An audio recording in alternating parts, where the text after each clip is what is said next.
All right, folks, back on the Bossman Show, one of my favorite people in college basketball in the world, going to Duval County, the man who know for the Let's Go scream. It's Yeah.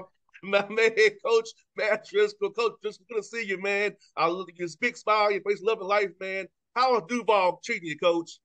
Everything's well, thank you. It's winning obviously helps. Sometimes it puts a band-aid on things, but it still helps.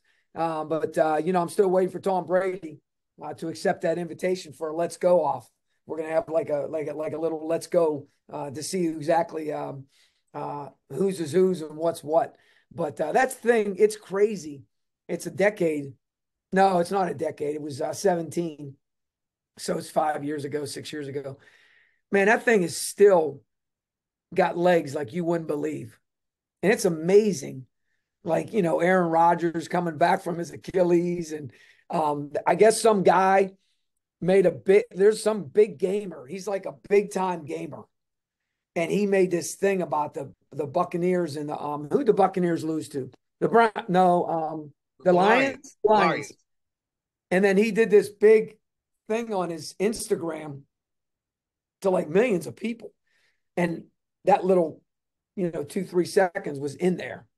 It's crazy how something, as innocent as that, so to speak.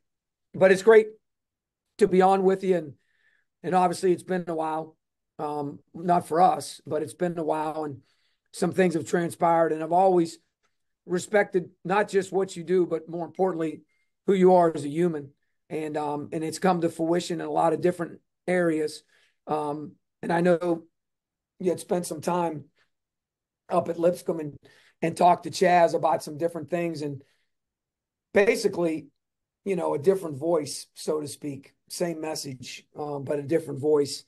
And then I know you're working with Epe, obviously very, very close, very, very good to me. And obviously poured into him when he was at Baylor. And so, there's a lot of different things that have transpired since we last saw each other, which I think was the double overtime game last year at Lipscomb. I think was really the last time we've kind of put eyes on each other. Now, Um, remember, I saw you last Christmas, remember? In December. Last yeah, but that last year. that was Last year. before. That was No, before. That was 2 years ago. no, it was last year, remember? I saw you last Christmas when I was in Jacksonville. It was cold as heck. Oh, we were at the back of the arena. Yeah, I thought that was 2 years ago. no, it was last Are year, you coach. sure? It was 22 Christmas. So it ain't been that long. Right, it was 2 years ago. 23 Christmas was last year. Okay, my mind. Hey, I know. Hey, I ain't seen you since a double overtime game in Lipscomb. I Yeah, know. okay, I I got you. saw you the Christmas before that, Yeah, which there was you go. right before. Actually, it was right before we went to Lipscomb. Yeah, but yeah, Man, man. you trying to call me out? I'm sorry, coach. My No, you mind trying to call? No, you trying to say I'm old? I got bad memory. never that, coach. You're the youngest guys I know, man.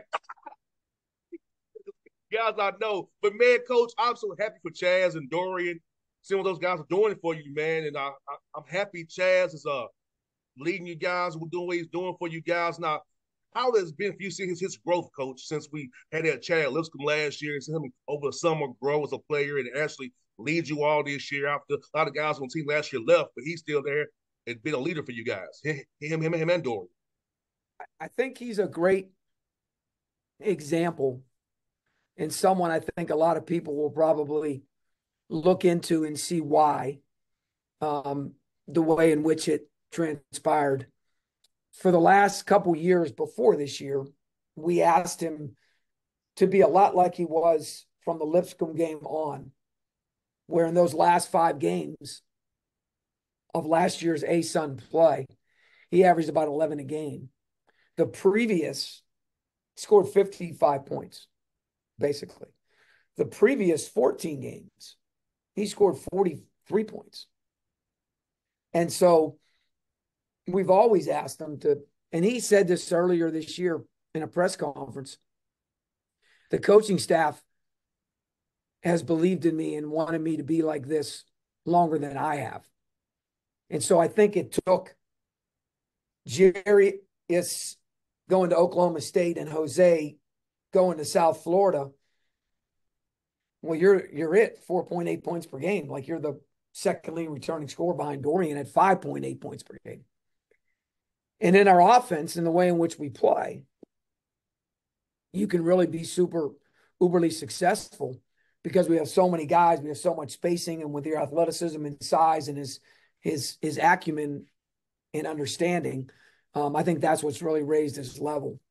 And then, of course, I always have this talk. I have a piece of paper I give the guys and share with them. And then once all the agents and all the runners and all the poachers of all the high majors now, when all that stuff starts, I'm usually ahead of the game because I know going into the season, right? Well, in his case, we knew what we had as a talent. We didn't know exactly how it was going to transpire. And so after the Bellarmine game, when that NBA guy, whoever he is, put out whatever he put out, next thing you know, it's crazy land. So now I got to pull him aside and I got to sit him down, which you don't want to do, and say, listen, here's how it works. Here's what happens. Here's what you need to do. Here's how you need to address it. Because at the end of the day, if you don't do what you do, none of that stuff matters. So put it all on me. Pass it all to me. I'll get with your mom and make sure she understands as well too, because they're going to try to go through that venue and his dad, and allow me to be the conduit. And you just, because there's nothing you can do. Nothing. You can't do, there's nothing you can do until the season's over. And then when the season's over, then let's take a deep breath. Bo Beach. Let's take a deep breath. Dallas Moore. Let's take a deep breath and just say, okay, let's see what we have. Let's see what's transpiring. Well, like everything in life. And of course, because I'm old, I've been around. Bo and Dallas both played summer league, but of course, I've also been to the NBA draft with Epe. So there's a lot of guys I know. And so, you're, as a head coach, part of your job is to make sure that you help your guys in the best way you can. And so, like, there's a team coming in today to watch practice. There's a team I had a long conversation with last night that's going to come in and watch practice. And so I'm sure as we progress through these next 3 weeks, 4 weeks, whatever, because its consistency's been there, but his efficiency numbers are like 60% from two and, high 40s from three and 90 from the line. And yeah, so when you're doing that and you have that kind of consistency at 6'4" and 200 pounds and athletic, and, you got all those other, skill set, those, what do you call those measurables? And so that's been transpiring for Chaz. His mother's a psychologist, which is great for him. So that's really helped a ton. He's very, very humble, probably too humble. I had to get into him hard after Stetson. He took the game winner and missed it.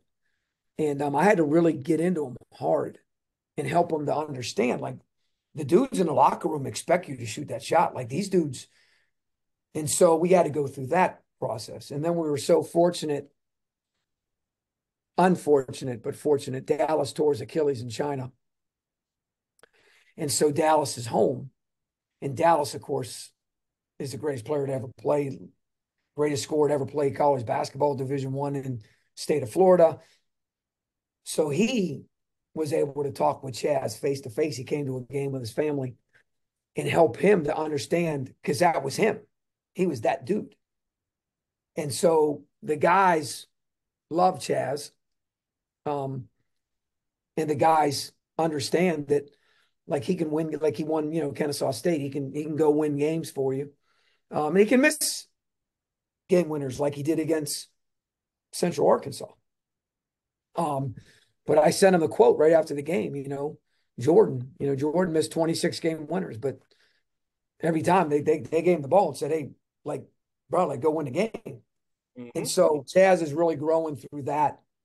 And so, talking about a 22-year-old that's got all of a sudden he goes from this to this and then all this stuff. And I'm sure social media, I'm sure everybody's trying to poach him and all that kind of, bull crap that's unfortunate. And he's just trying to win. And I told him, I said, listen, the more you win, the more they like you. No And doubt. so our guys have a huge responsibility too. And they have to understand how all those things go together because we're here to win. And because we won, guys get things like everything else in life. Coach Evans calls it bubblicious for everybody. And so that's what Chaz has been great. He can really defend, really amazing smile, loves human beings. And so you'd be proud. And obviously we still joke around. It's funny, JR, because Bo made a comment to me the other day, and he's like, man, Chaz is whatever. And I said something, and he said, man, coach, he's like he's right there, with the league, your league. And I said, yeah, I said, he's got size, whatever. And Bo's like, man, good thing. Hey, ready? He said, good thing the GM from the Hawks talked to him at the game. And I wish. I said, first of all, JR, he loves that promotion that you gave him. Yes, I, Uh, I would love that promotion, and I would draft him, coach. I would do, and I would draft him because this is my personal project. but anyways, it's been great, and obviously we ebbed and flowed. Um, I don't know if you know this or not, but our starting lead guard tore his ACL. I ain't know that, coach. I ain't not know that. We're up 10 first league game at Stetson, who's in second place. We're up 10. And he tore his ACL. So now we start a freshman. We start two freshmen. Um, and then, of course, you mentioned Dorian. And the thing about Dorian, JR, um, is he's really embraced his opportunity. And he did end up doing his project for his master's, which is he just spoke on Saturday night at our fundraiser so eloquently about the data points, and it's this high end Fitbit, and they do this. There's a score they give you, and it takes all these measurements. The only time we don't wear it is during games Gotcha. because they don't like us wearing it on the ankle because it's a different rhythm. But anyways, it's at the ground level. It's at a senior living, so they're working through the Mayo Clinic, which there's only three in the world, and this thing he's doing is with a guy named Dr. Pariani, who's on campus that kind of brought Dorian into the fold. Dorian's mom's a doctor, and it's executive healthcare administration is what he's getting his master's in, be a president of a hospital. But this research he's doing, it's already saved. I don't know how many, I don't want to give the wrong number, but I know it's at least 6 or 7 senior citizens because it sends out a message like these numbers are like they might have a stroke or they might have I don't know how it works, but now he and his group have made this I don't know what he calls it, but a score, and you get a score every single night, and it tells you where you're at and what you're doing and at the level you're doing it, and just to let you know from I've been there since the infancy of this, because I have a high level of respect for Dr. Pariani and yada yada yada. In November, the NFL union, what do you call those people? Play association. Yes, found out about it. I don't know how. They had a meeting here, and I don't know if you know this, but there's like which makes sense. There's like 400 retired NFL players that live in the state. And so they had Dr. Pariani come down to the Jaguars and present all this stuff.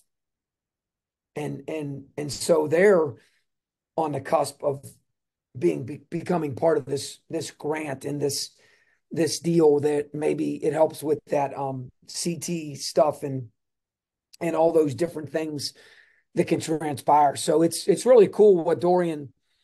But my point to you is he had 7 blocks the other night, and he's averaging double figures, and he's just having an amazing career. But I think at the end of the day, Doc Rivers told one of our former Baylor players in front of me at Summer League, you're either going to be one of the 99 percentile or you ain't going to be in the league, because you ain't the 1%. You ain't LeBron, right? You ain't them dudes that were playing last night. Right? There's 1%. Like, it's the 99% that make it. And so, like, Dorian is one of those guys, like, the NBA, he don't even want to go overseas. He just wants to, he's got an incredible girlfriend for 4 years, and he wants to go right into the health administration, in the hospitals, and be a difference in people's lives. So super happy for them. Obviously, it's like everything else in life. It's, right now it's all about seeding. A lot of people don't understand, in our league, every tournament game is a home site, and it's Monday night, 10-9, 8-7, play at 1 and 2 on Tuesday. So we make it, our league is the only league in America, and I think it's phenomenal. And people are fighting against me on this to get it neutral and all that kind of stuff. We're the only league in America, because we're one big league. Mm-hmm. So truly, truly, truly respect what you did for 16 to 18 to 20 games. Then if we throw you on a neutral court and somebody who's hot beats you. Whereas you earned the right to be on your home court. And so it's a Monday night doubleheader. Tuesday night, the other 8 teams play at home. Third, you travel Wednesday, but then you reseed for the quarterfinal, for the semis. So let's say 8 upsets 1, which happened. This is what made this happen. 8 upset 1, 7 upset 2. No, hold on. Number 3 is number 1. No. Let me get this right. Let me rephrase that. Let me give you the real scenario that caused this to happen. 7 upset 2. 6 upset 3. So now 2 and 3 are supposed to play, and 1 and 4 are supposed to play, right? So now we play Florida Gulf Coast at home, 1 and 4. And number 6, Lipscomb, gets a home game against number 7, Stetson. Well, like, number 4, Florida Gulf Coast, gets like 5,000 people at their game. They should have got the home game. They earned the gate. Mm-hmm. And the right to play for the, championship. So instead of us playing number 7 Stetson after we went 12 and 2 in the league or whatever it was, we're playing number 4 Florida Gulf Coast, and 6 is playing 7. We're like, man, that ain't right.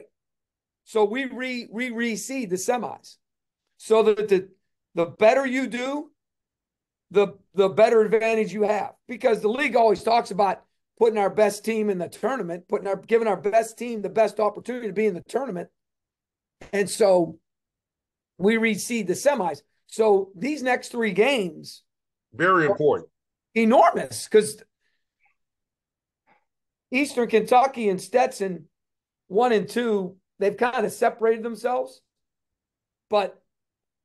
And Lenny plays at Austin P with the same record as you, 8 and 5. So all these games this week are very important. And all of them. Thank God you're at home. I know Jacksonville's across town, but at least you have to travel. You can actually. Yeah, for 2 weeks we'll sleep in our own bed. Yeah, so like that's good. It for recovery, for injury. So I know Coach Mincy does a good job over there. You gotta go across town, but getting Gulf Coast and Stetson on your home floor, knowing what. Because for me, Coach, the tournament for you started this week, Saturday, against Jacksonville. The tournament started Saturday for you guys. Friday.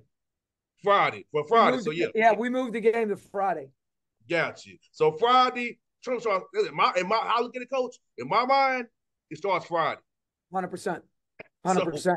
we're in tournament mode because we want to get the highest seed possible so we can get as many home games as possible and let the chips fall where they may. And by playing well at the right time of the year. March Madness, baby.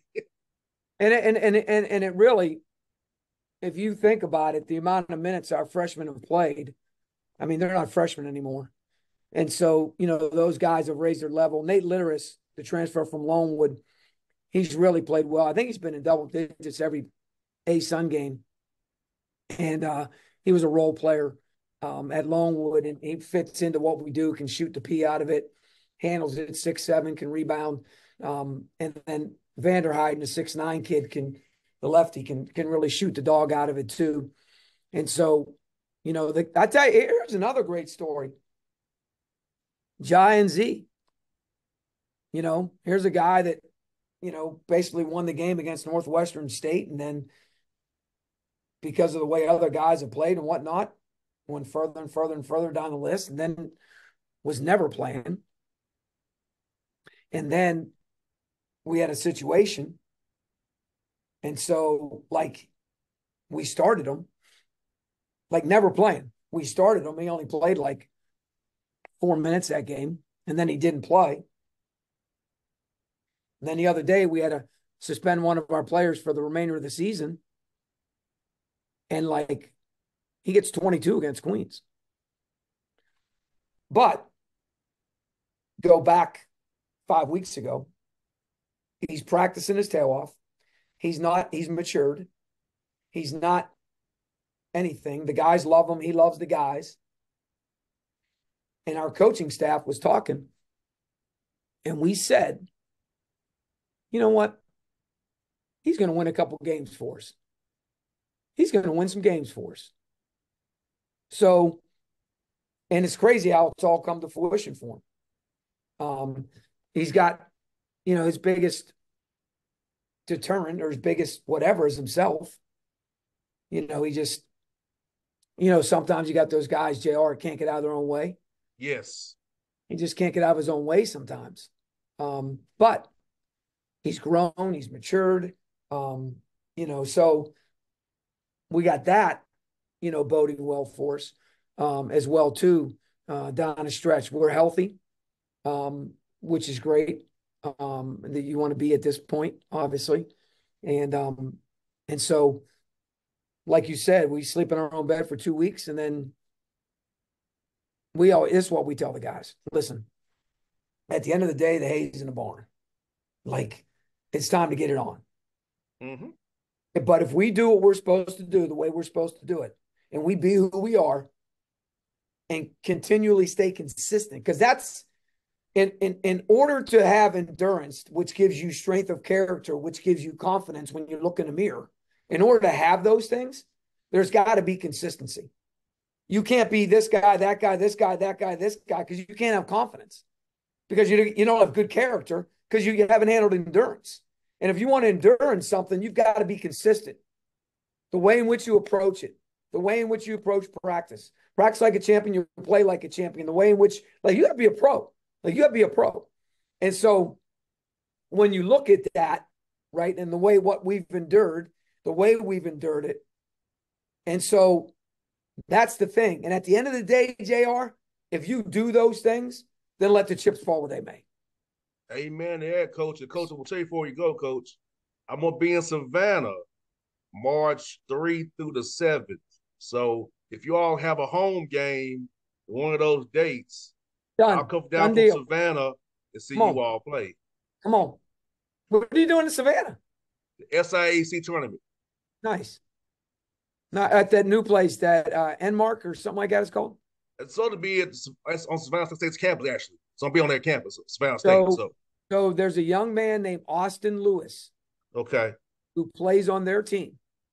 His dad is an unbelievable longtime friend and deputy AD here.